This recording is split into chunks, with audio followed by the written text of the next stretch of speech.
Hey guys, Coach Kimmy here. So I just want to share about where my journey began. So I guess because I had a tragic childhood, and what do I mean by that? So I had two drug addicted parents. They were 15, 16 years old. And then I was sexually abused by my uncle. So I was really a train wreck, I want to say. But there was something to say about high school that I was definitely very lost. I was suicidal. I felt so lonely, even though I always had a lot of people around me. I guess because it was so dysfunctional, right? And so toxic and all that. And what I've learned is to take all of my past and to say hurt people, and damage people, damage people. You know, when people don't know what they don't know, they can't give you what they don't know.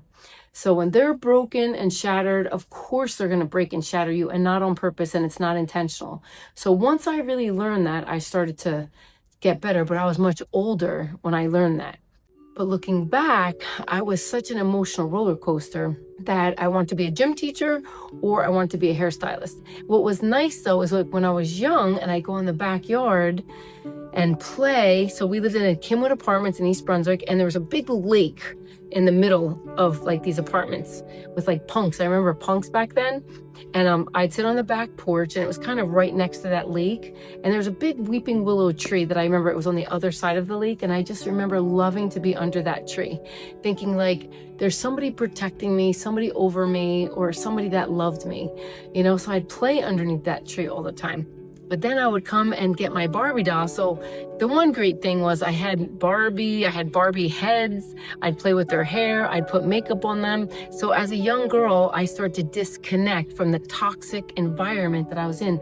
And I really poured into my dolls, my Barbie dolls. And I would get that big camper out. I'd get all the blow up furniture. I'd set it up so perfect. And it's so funny because I guess that was my tiny little girl brain wanting a perfect little family. That was not the case, but I wanted it so desperately bad. I remember watching Little House on the Prairie all the time. And even when I had my daughter, I remember watching it with her again all the time, because I guess I so desperately wanted that precious little family. And because mine was so toxic, and you know, they couldn't give me what they didn't have. So I had to learn to disconnect and to make my own life somehow, right? So hairdressing became my way out. And I did it in high school. I stayed after 10th grade, and then 11th and 12th, I didn't have to stay after, or it was maybe 12th grade I had to stay after. Yeah, it was 12th grade, I'm pretty sure. And like 45 minutes extra. Meanwhile, you want to get out of high school, right? Who cared about high school? I feel like I kind of cheated my way through because I had so much emotional trauma and emotional pain inside. And you know, there's something to say about our inner being, right? Inside is where the pain is. But I love what Carl Jung says, you must go within or else you'll go without. Now, at 21, I had really given my life to God. And I started to go to church. I started to change a lot in other ways. I stopped getting wasted and drinking and being so desperately, I want to say needy, that started to shift me, because then God started to fill me, right? I started to read his word, going to church all the time, and really like learning. However, I think I used God as a crutch in a sense, because I became churchese, you know, and Christianese. So I started to judge everybody else but me. And that's what could happen when you are so filled with shame and guilt and regret and pain. You literally start judging everybody else and looking at their bad behavior instead of your own. So let's fast forward that. Act 2. And I remember shadowing people, doing hair, and that's how I started to get better. And then I went to professional hair designers, Mino, and I met a whole bunch of beautiful, great girls there too. I just love people, so it was very easy to connect really well with people. And I had beautiful, amazing, wonderful friends from professional hair designers. And then I moved to InnerVision for about 8 years. But I made a lot of my mistakes really at professional hair designers because we didn't really train there, you know what I'm saying? So I had to learn how to do it on my own. But when I went to InnerVision, I really pursued my own training because they didn't really teach either so much. They weren't teaching Salon, but I could shadow the people that were there because they would, you know, I just watched them. But I remember they would pull a hair through a cap, But then this one girl, Valerie, I remember her saying, Kimmy, get rid of that. I used to have a board to do highlights when I first started out. And she's like, get rid of that board. Let me teach you how to put it against the head. And she did. So like, it's cool because wherever you go, you can always learn something from someone. I feel like God will always provide a mother or father or friends or people, aunts, uncles, or grandmother and grandfather, sister or brother in other ways. They might not be flesh and blood, but it's going to be people that could support you and come alongside you and really help you. And I'll tell you, when I went to Gerber Salon and I was there for like 19 years. And then I have my own salon now for about 10 years. But at Gerber, I learned so much of learning to want to get better. So they were a really big teaching salon. So I really learned a ton there, and of all the learning that I did on my own. But I will tell you, because we don't really go to college as hairstylists, we really need to create our own college. You know, we have to pursue things that we want to become a specialist at. Because let me tell you, specialists make a lot more money than your generic doctor, right? Because a specialist really studied in that particular thing. So you become really good at that thing. And I want to say a great quote from Bruce Lee. He says, I'm not afraid of the guy who kicks 10,000 kicks different ways. I'm afraid of the guy that kicks the same kick 10,000 times, right? Because then that kick could kill somebody, right? So that's the thing. You want to become so good at something, you want to master something, and then that is how you really make more money. So that was my journey there with Gerber Salon, and I really learned a lot, loved all of them so much. And then this salon got handed over to me, which was so bizarre because I definitely never really prayed for that or asked for that, but it just fell into my lap. So with that, my daughter was my assistant for 5 years, and I've had many different assistants for 3, 4, or 5 years at a time, and really taught, and they shadowed me, and they were like personal assistants. So I feel like you learn a lot more when you're a personal assistant for somebody, because you're going to learn their way, and then you're going to become better than that person in that way, right? Because you're going to take what they teach you, and then you're going to learn your own stuff, and so you can make it your own. But you just become a master at it much quicker. So then when we left, my daughter came with me, and then it was disaster. Then it was like, oh my God, I didn't know what I was doing to own a salon. It was like, listen, I was a great hairdresser. And I remember when I left there, she's like, who's going to do a Kimmy cut? Because I had my own special, unique way of all the different teaching from Tangles, from Richie, who taught me first to do slide layering. And then I just kept advancing and different people doing layers. And I just watch, learn, and practice. And then Bumble and Bumble taught me so many layering techniques. And because they say, you know, they love big hair. They really promote big hair at Bumble and Bumble. They had great products for big hair as well. And Orbe also, I was really trained under Orbe as well.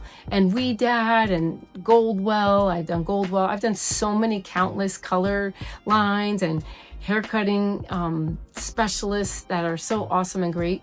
The one thing that I wasn't really fond of is Vidal Sassoon haircuts, because that wasn't me, because I'm a freestyle haircutter.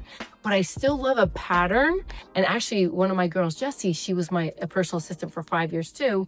And when she went to this guy, Peach, because that was definitely her fit, I remember him saying to her, she doesn't have a system, but she learned under me timing, every half an hour timing. I got better at when I learned the patterns. And that basically is what I really learned from Peach. And he also mentored me to like how to own a salon, because I didn't know what the heck I was doing. I was frustrated that people didn't know what to do, or they weren't responsible to do their own thing, because I was very responsible to do my own thing at any place that I went. You know, I did a lot of my own training, a lot of my own teaching. And then of course I'd go to any teaching that they wanted to teach me and show me. I always sold products because I believe in products. If you know how to use something, you are gonna be able to get the benefits and the results that you want by using that product. Just like when we have makeup and stuff, right? Anything that sounds really good, or vitamins, or things that are gonna work, you want them. So I really believe in products big time. So that was why it was so hard when I got into the salon myself. But I tell you, being a salon owner did so much more for me than just coaching and guiding people, right? Because I didn't know how to coach and guide people for a while. I became a life coach. I became a strategic life coach. I became a hypnotherapist. I also have learned how to manage people, because that's the hardest thing to do in any business, is to manage people. And really, it's to really love your people enough that they know how much you love them and you support them, and they're going to love you back and give you the things that you need. And that's kind of the way it works. A lot of times, like, we want to be dictators and be like these, you do this, you do this, you do that. But I find that that didn't work. I feel like I tried that in the beginning to be a boss. I didn't even know how to be a boss, number one. And it just backfired terribly, because a lot of other people in here were stronger than me, just in leading themselves. I didn't even know how to lead myself. So that is really where John Maxwell comes into my life, because I did his 15 Invaluable Laws of Growth, and it transformed my life. You know, I remember thinking, what? I did a mastermind group, and it like rocked my world, because I already trusted God. I believed God, but I didn't really love me or love myself, because I still was filled with shame and regret all the way back from my childhood. So you would think that I would have all those bad paradigms and old belief systems gone, but I didn't. I still carried them with me. They were unconsciously in my subconscious mind. So I had to learn to get rid of those blocks. But how did I do it? Well, John Maxwell's 15 Invaluable Laws of Growth, 15 invaluable laws of growth. When you master those 15 invaluable laws of growth, it will change your life. The first one is the law of being intentional. The second one is the law of being aware. You must know yourself to grow yourself. And also, the number one, he says, the law of being intentional is growth just doesn't happen. Do you understand? Like, it just doesn't happen unless we're intentional about it happening. And then chapter 3 is the law of the mirror. You must see value in yourself to add value to yourself. And there, he made me write 100 good things about myself. Forget it. It was so hard to do, but guess what? I did it. And now 10 years later, I could write it with ease, because I had to learn to pour into myself. I had to learn to give up guilt, give up shame, give up all those bad paradigms that I used to live by, or that would be playing in my autopilot 95% unconsciously. So I had to really be intentional about, how am I going to rewire my brain to say good things about myself instead of guilt, shame, regret, and all these things. I focused on all the bad things that I did and not all the great things that I did. You know, and I feel like that is my journey. That is my walk. And, you know, and then I got married, and I was engaged 4 times and never got married because of my past. And it didn't turn out well, because it just became toxic. You know, everybody's got to do their own work. I did a lot of my own work. Didn't mean I was perfect, but now I became like a psychiatrist, right? Because now I'm trying to help and fix somebody else, and you can't. That's what I really learned. Everybody's got to do their own work. You can't live somebody else's life for them. And of course, I tried to help them and do all these things, but it just didn't work. And everybody has to figure out their own life. So, you know, it wasn't easy, but I really believe that you have to be true to yourself. You have to be true to God, and know that, you know, everybody has to do their own work. You can't fix people. You can coach them, you can mentor them, you can influence them, but you can't make them. You know, you can only lead a horse to water, but you can't make them drink it. So I just want you to know that now in my life, I feel like doing the hypnotherapy has helped me so much, because it's like learning meditation. It's learning how to meditate and create your own outcome by your meditation, by getting rid of all your old bad belief systems, unblocking them, and then use your imagination. I love Einstein says, your imagination is greater than knowledge. Think about that. Your imagination is greater than knowledge. And God's word, I love God's word. So I'm such a strong believer in that. Call things that are not as if they were. As a man thinketh, so he becomes. I mean, these are metaphysics things that God is saying here, right? It's like, how can God be 100% equally present in all places at the same time, unless he's this massive form of energy? And then I feel like he took a piece of himself, clothed himself, and walked in a human being as Jesus. But he was able to identify with us. So if you ever feel alone, he says, fear not, nor be afraid, for I'm with you wherever you go. See, God's word really filled me and taught me how to really trust this higher power, this God, this Father that loved me, that wanted to be there for me, right? He says, Kimmy, for I know the plans that I have for you, plans of good and not of evil, to give you a future and a hope. And if you seek me, you will find me. If you search for me with all your heart, mind, soul, and strength, I will be found by you. And when you go and pray to me, I will answer you. And God has always answered my prayers. Always, always, always. It's yes, no, or maybe, or wait, you know, but He's faithful and just. He knows what's better. He says he'll work all things out together for our good for those that love him. Right? So that is my journey, and God has been my anchor and my rock. And listen, nobody's exempt from going through difficult situations, but I have just learned, because I also do the energy chart. I love it. They put EKGs on people's brains and they give you vibration of emotions.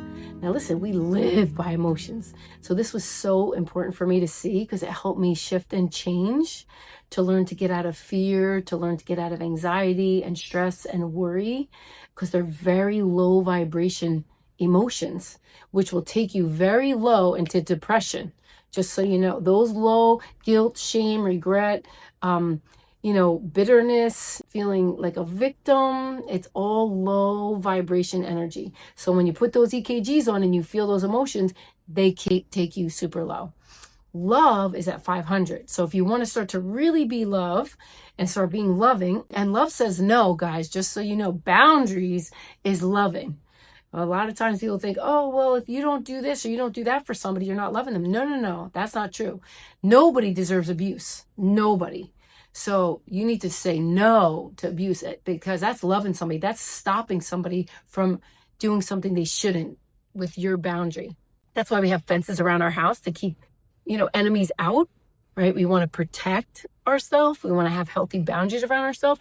And I really believe that God also is our anchor and our protector, and he is so good. And I love this other scripture that helped me my whole entire walk was, though your mother and father forsake you, I'll never forsake you. And that is when I wrote my book, Tragic Beginnings to Fairy Tale Endings, because I had to learn that though my mother and father forsake me, God never would, and he never has. So I just wanted to share this message with you, to encourage you, to inspire you. If you're a hairstylist and you struggle with emotional things and your past pain and all that, I am so here for you, to walk with you every step of the way. I could do many different things in life coaching. I have different strategies and techniques, that will fit your needs. So you need to be able to tell me what your needs are, and then I could figure out a good system of what works. And I also did a complete emotional breakthrough. It is a great course that I created that took me over a year to create it, because I wanted to be very thoughtful about it. And I want to take all the steps that it took for me to overcome the things that I've been through in my life. And if you want to buy my book, Tragic Beginnings to Fairy Tale Endings, Dreams Really Do Come True, you could get on Amazon. And also my hairstyling book, which is The Secrets of a Great Hairpist. That's a funny book. That's a real funny book with mindset in there too. I always believe you have to marry mindset with skill set, and then you'll have a perfect, successful, incredible career. Yes, and I think God and my spiritual life, we should be emotionally, physically, financially, spiritually, and mentally healthy and well. And your life will improve and become amazing. I feel like that's where fairy tales really do come true, because you're going to create your own outcome. And I feel like I've created my own outcome. I'm happy with my life and who I am and and how far I've gotten in my life. So you have to give yourself a pat on the back sometimes, say you're doing a good job, because it's not always easy, but just keep pushing forward, pushing forward, pushing forward. This is Coach Kimmy, and I would love to walk with you every step of the way. God bless you all.